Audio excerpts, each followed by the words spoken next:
viewers, thank you very much for watching once again a very special episode of VNN Canada. We have a very special guest today. He is none other than the Finance Minister, Mr. Bill Morneau. He's re-seeking election, and we have some very interesting questions and discussion with him today. So we are going to ask him what were his achievements in the last 4 years and what he sees in future. So Mr. Bill Morneau, thank you very much for coming over. We are so glad you could make time for us. Mr. Bill Morneau, the party, when you were on election trail in 2015, you were very big on infrastructure.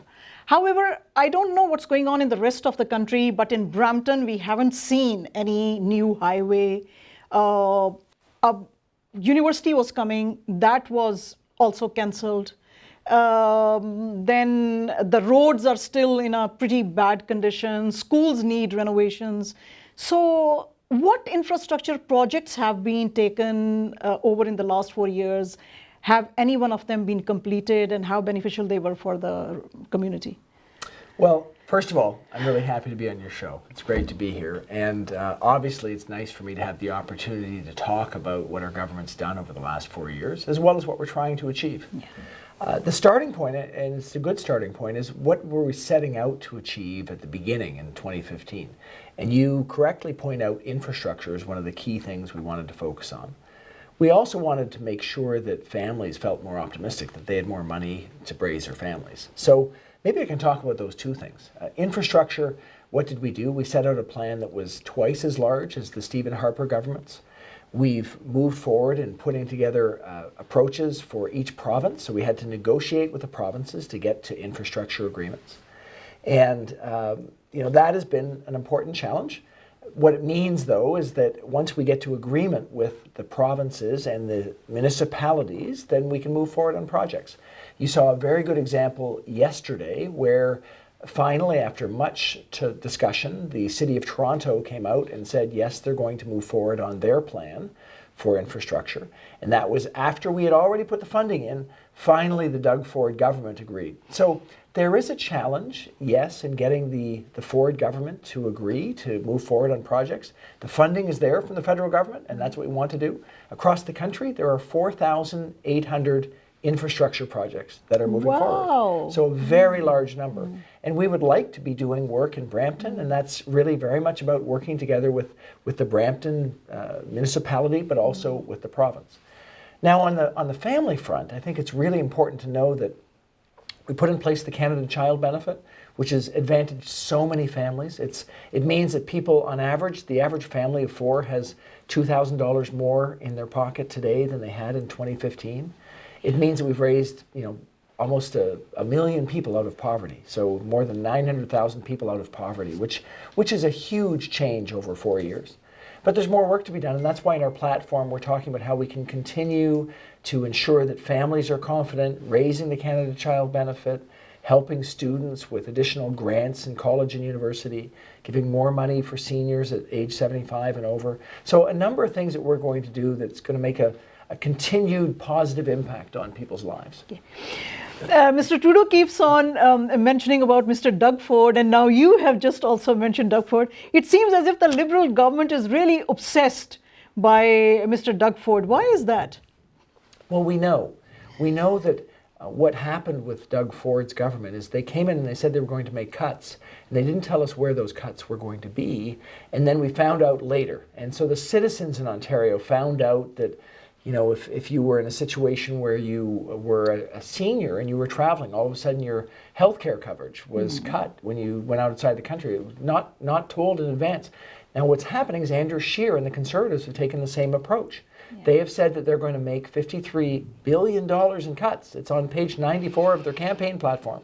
They've said $18 billion of those will go in infrastructure, so they're actually going to reduce the amount of infrastructure spending, making it harder to get the projects that people want in a place like Brampton done. And on top of that, they're going to cut $14 billion in other unspecified areas, places that we don't know about yet. So these are really important things for people to consider. We think that continuing to invest in infrastructure, continuing to make sure people are confident that they can raise their family, that these are the important things that we need to be focused on. And we worry that Andrew Scheer and the Conservatives would take an opposite approach, like Doug Ford's approach, in cutting services and benefits. Okay. The spending, I can understand that you just mentioned that there are, hundreds of infrastructure projects that have been initiated and they are going on and all those things. But still, one of the promises of the Liberal government in the previous election campaign was that we are going to spend, but at the end of the fourth year, we are going to balance the budget. But we haven't seen that. So what do you have to say about it? Well, I appreciate the opportunity to speak about that. I think what we said all the way along is that we were going to invest in Canadians. And we said that we had to be fiscally responsible. And so what I've looked at is how we can reduce our level of debt each year as a function of our economy. And that's what we've done. So each year, the amount of debt we have as a function of our economy is going down. The deficit as a function of our economy is going down. So really the two alternatives now are the Liberal approach, where we're going to keep investing in people and we're going to reduce the size of the debt over time as a function of our economy, so we're always trying to make sure we're fiscally responsible, versus the Conservatives who want to get to a balanced budget more rapidly, and that would mean that they would have to make cuts. So we don't think in a very strong economic situation, which is what we have right now, we are, the investments we've made have made a big difference. Yeah. We have the lowest rate of unemployment we've ever had. So that is a very good position for us to be in. That means that we have the ability to keep making investments. And we don't think that the idea that they're going to make cuts at a time when we can keep investing makes any sense. And so that's really our approach, is to do what's right in the economic times that we're in. And we see our economic times right now is we have a healthy financial situation. We have the ability to keep investing. And we shouldn't do what the Conservatives want to do, which is cut benefits and services that will hurt families. Okay. Mr. Morneau, one thing, the whole world is looking towards, FDI, which is the foreign direct investment. The Liberal government's focus only seems to be on three countries: India, USA, China. Why we are not looking at the broader picture and more countries like the rich Arab countries, for example, not really Saudi all the time, but Bahrain, Qatar, Oman, UAE, that is United Arab Emirates. We are also not looking at some other countries in Europe. So what do you have to say? Because we are, even the leaders' discussions that I've heard, they are only saying we are going to tax the rich ones, we are going to tax the rich one, we are going to raise this much money. But taxing is not the only way to generate money. The bigger thing is to bring foreign direct investment. So why the Liberal government has not done anything, or they have done because we are not really aware much about it? Well, I think it is important to attract investment to Canada. We think this is very important. So what's happened over the last 4 years, it's important to look back. We've signed 3 very important trade agreements. We've signed 2 and we're ready to sign the 3rd. So we've signed the Canada-Europe trade agreement, and that's with all of the countries in Europe, helping us to facilitate trade and investment. And we've signed what they call the CPTPP, which is the Trans-Pacific Partnership with Asian countries. So that is with a number of Asian countries. Okay. And finally, of course, we've renegotiated NAFTA with the United States and Mexico. So it's not just those 3 countries you mentioned, it's more broad than that. But it's also important to see what's happened. We actually had, not in the last year, but in the last couple of years, we had the single biggest private sector investment in Canada's history. And that's a $40 billion investment into liquid natural gas in British Columbia. That was a consortium of investors, which included investors from a number of different countries, including from some Asian countries and some European countries. Okay. So we're going to keep trying to broaden that base of investment. I can tell you that in my role, I've met with investors from the Middle East who've been interested in Canada, and we continue to advocate for them to make investments here.